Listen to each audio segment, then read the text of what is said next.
আসসালামু আলাইকুম রহমতুল্লাহ। বানেশ্বর পুকুর এটি দেখতে পাচ্ছেন। তো পুকুরের আয়তনটি আমি দেখাচ্ছি আপনাদেরকে, দেখুন। এবং আয়তনটি ওই জায়গাটি একটু কোনা একটু ঢোকা আছে পুকুরে।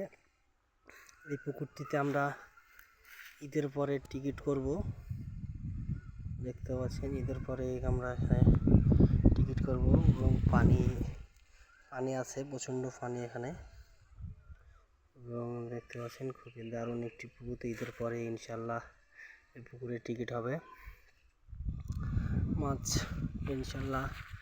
এবং উপরে সব ধরনের মাছই এখানে দেওয়া থাকবে, সব ধরনের সাইজের মাছ। এবং দেখতে পাচ্ছেন চার ঘাট যাওয়া লাগে না, বানেশ্বর পুকুর এটি।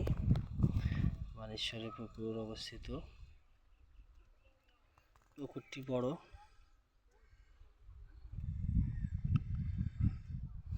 দেখুন যে পুকুর ঈদের পরে ইনশাল্লাহ মাছ আমরা দেখায় থাকবো।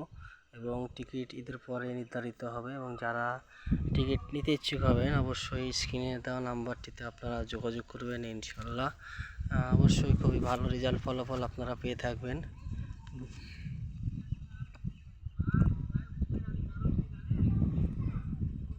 দেখতে পাচ্ছেন, দেখাচ্ছি আপনাদেরকে ভিডিওতে। তো মাছ দেখানো হবে। দেখতে পাচ্ছেন আমরা রাজশাহী থেকে 5 জন এসেছি শুধু পুকুরটি দেখার জন্য। এরপরে জাল টেনে মাছ আমরা দেখাবো, দেখানোর পরে টিকিট নির্ধারিত হবে। এবং মাছের উপরে ডিপেন্ড করবে যে আমরা কত টাকা টিকিট এখানে করা হবে। এটি আমার দায়িত্ব থাকলো, ধরেন ভুট্টু ফিশিং জোন। তো অবশ্যই আপনারা আমার সঙ্গে থাকবেন, ভালো থাকবেন। আসসালামু আলাইকুম রহমতুল্লাহ।